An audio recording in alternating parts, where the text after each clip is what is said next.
Hey guys, we're doing the top 10 shooting guards in the NBA this year, and I hope everyone's healthy. And the rules are the same as always: bad teams and injuries bring them down. Comment your top 3 shooting guards and click that subscribe button on the right hand corner. 10th, we have Jaylen Brown. He jumped up the shooting guard ranking because he's on a top Boston team. He's averaging 20 points per game and is higher than most of the other players because of his defense. Higher than everyone who I could have put at 10 because of that defense that he has that lots of other players don't have. Next, we have CJ McCollum.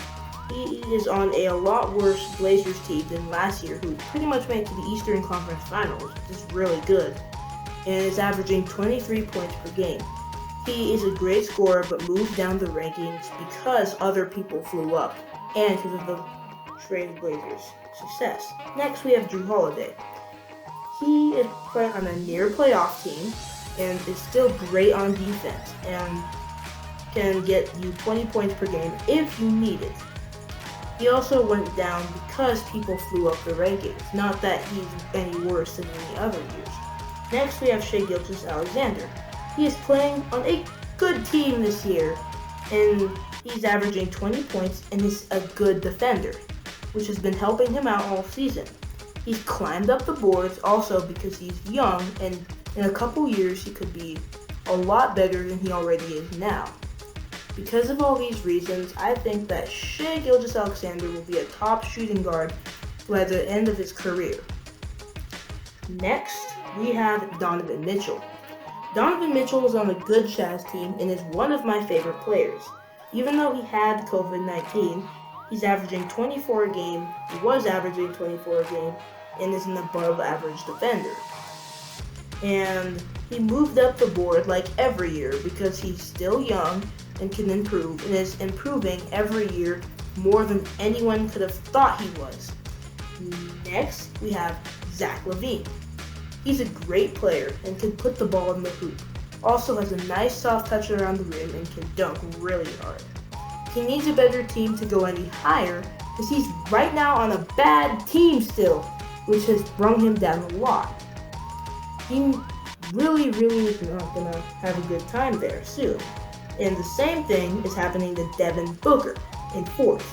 He's on a bad team also, but this year he was an all-star and is averaging 26 points per game, but is a bad defender still. And he moved up a lot, like I already said, because of that all-star appearance, even though he's been playing at around this level for all his career. Third, we have Bradley Beal. He missed the all-star team and is on a near playoff team. I made a most underrated player video on him. Go check that out. And he's also getting 30 points per game and is still a good defender that can get you steals mainly. He also is a pretty clutch player and can give you the points that you need.